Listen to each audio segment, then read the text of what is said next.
Shalom everybody, it's nice to be back with one more video.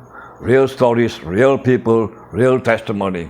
I hope you guys are keeping well, and I've been praying for all my viewers that God will bless you in every angle of your life.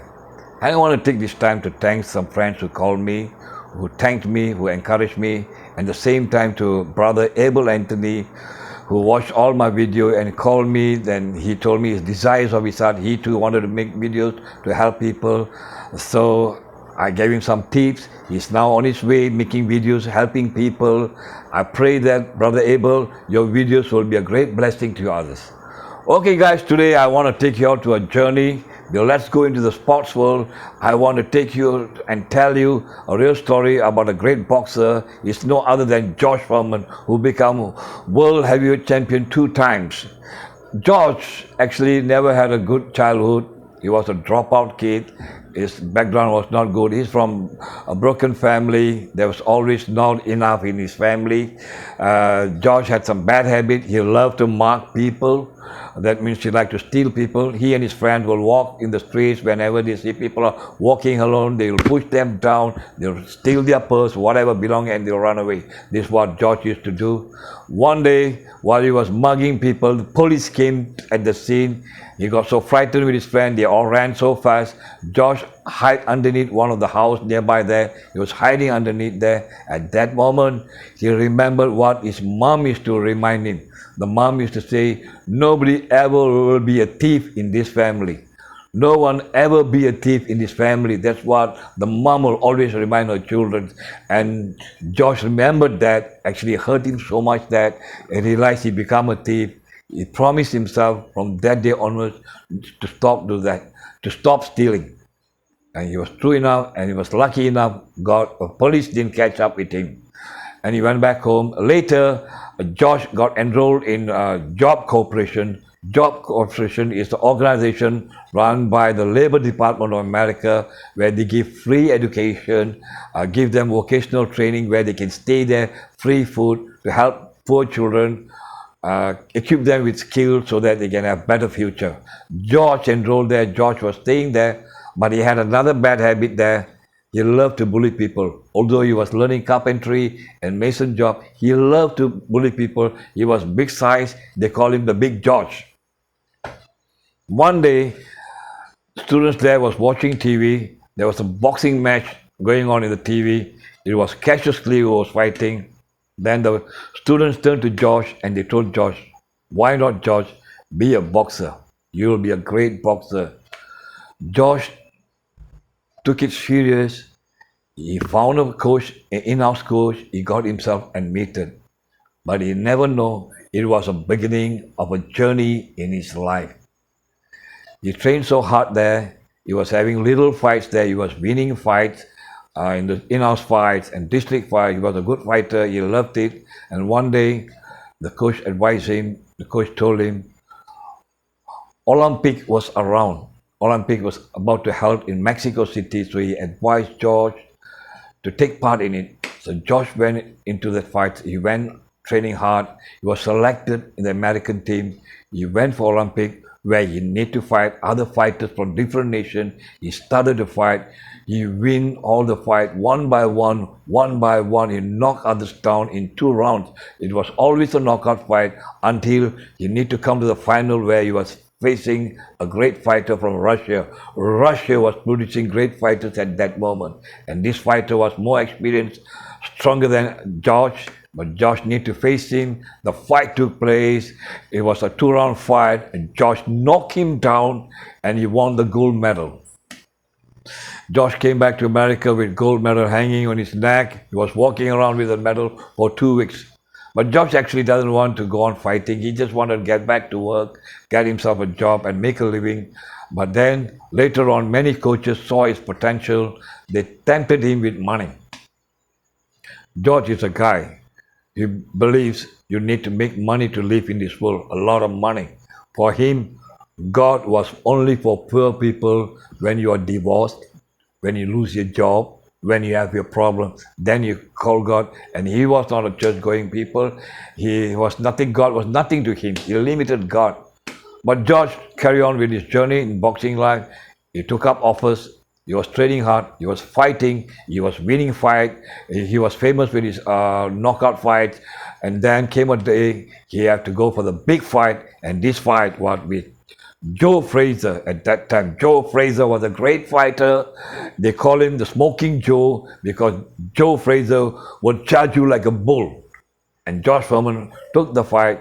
The fight started, and again George Foreman fight the fight, won with a knockout round, put Joe Frazier down, and he became the world champion. He had a heavy paycheck in millions.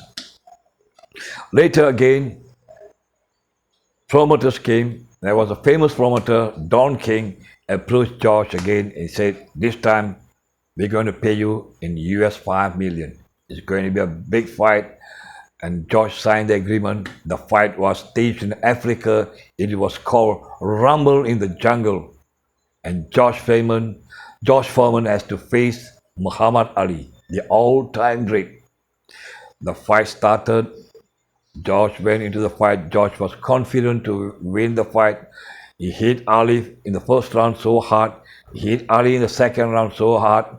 Ali didn't drop down. The fight continued to 8th round, and then came a time George said it's about time to take this guy down. He gave him the hardest blow, but Ali didn't drop down. But Ali leaned back to George Foreman and he asked him, whispered him in his ear, he said, "Is that all you got, George?" And George was shocked, and George knew that's all he had at that moment. And all he knew was in the next 2 seconds, Ali gave him 2 blows. Down George Foreman went to the canvas. The referee started the count. The count finished. George wake up late, and Ali became the champion of the world. So frustrated, feeling hopeless. He was so angry, George Foreman. He almost wanted to kill Ali in his heart. The reports gave bad reports about him. His friends gave bad reports about him. The news about him is always bad after he lost the fight. But George wanted to fight and wanted to get back the title, so he kept on fighting. He kept on fighting for 1 or 2 years. Then came a fight with a boxer called Jimmy Young. If he fights this fight and he wins, he'll be the champion again. So he took the fight, but he lost the fight again. Frustrated, feeling hopeless again, he was walking to his changing room where he heard this voice. The voice said to George, "Retire, go back to your range and die." George was scared when he heard the word die.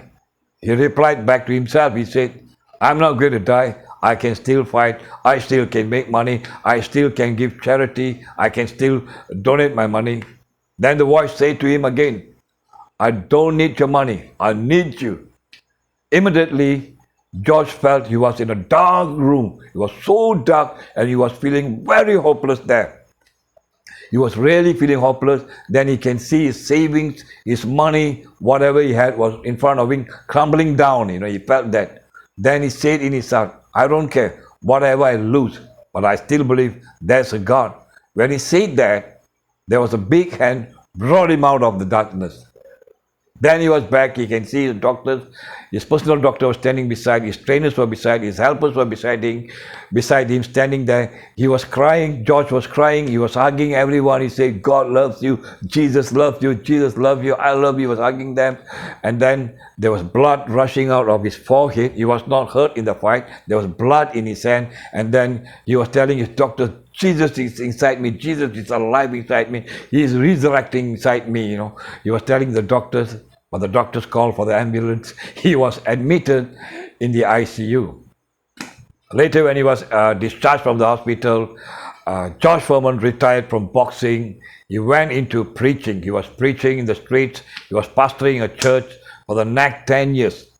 He was really preaching. And then he started a youth convention center to train youth, to give them skill to have a better future. But after 10 years, George was running out of money. He exhausted all his saving, and he didn't want to beg nobody. And then he discussed with his wife. He wanted to go back to boxing. At that time, his wife was pregnant. His wife answered and said, "George, you better do something. I'm pregnant again." So George had no choice, and he can't even do any other job. The only thing that he knew boxing. Another journey starts in his life because this time he's going back to boxing at the age of 42. It's going to be tough for him. 42 is not for heavyweight fighters, but he was going for the fight. The press was not with him. Sports magazine never wrote anything good about him. But Josh ignored that all. He went back fighting. He was overweight. He was training and training hard. He was fighting. He was winning and winning and winning. Then came a fight. He need to fight a young fighter, 15 years younger than him, a stronger fighter, a faster fighter. His name was Michael Morrow. Josh need to meet him. The fight was staged. The fight started. It was not a one-round fight. It wasn't not a two-round fight.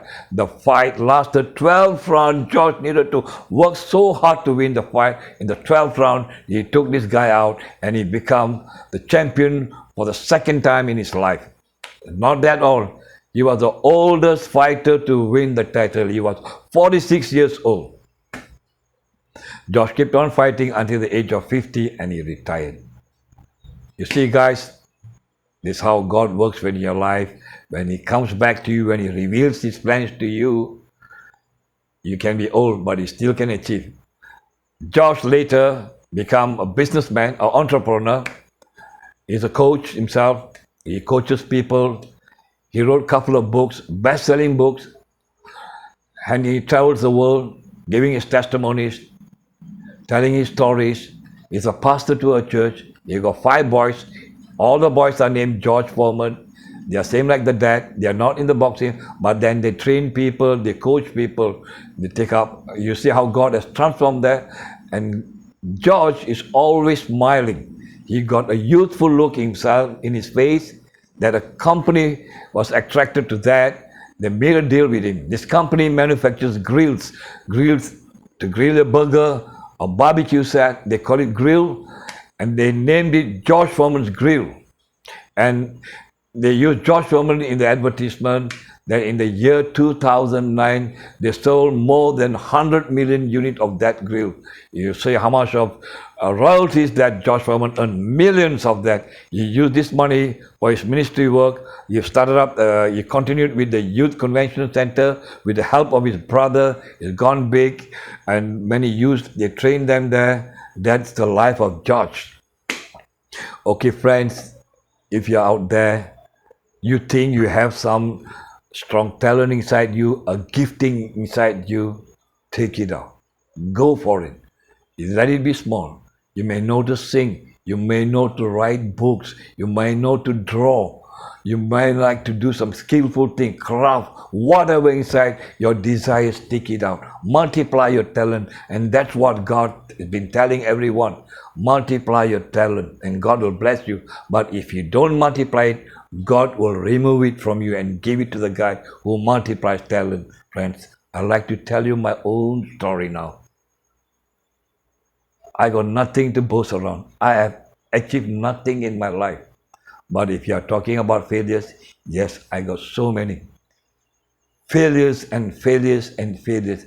In fact, it haunts me until now. It's very painful because I have nothing great to talk about. I've really achieved anything in my life. I'm just a simple factory. I used to be a simple factory worker. That's it. And then I got a little business now. That's it. Okay. But until now, I'm 60 years old. After making a couple of videos, all of a sudden, I can see a vision in me. Speaking in a crowd, I can see that vision, and I can see in my heart, I like to speak, and I want to be a public speaker. And I can see a step-by-step vision how to be a public speaker, and I want to go for it.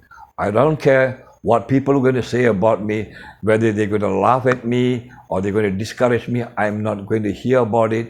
I'm not going to listen about it. But I want to go forward in my life, and I want to go for that target, the vision which is installed for me, and I want to grab it. I want to be a great speaker in my life. Friends, if you have one gifting or talent, multiply it, because God will make you a champ too. We all want to be a champ who God groom us. And today I would like to say shalom and good night until I see you in my next video.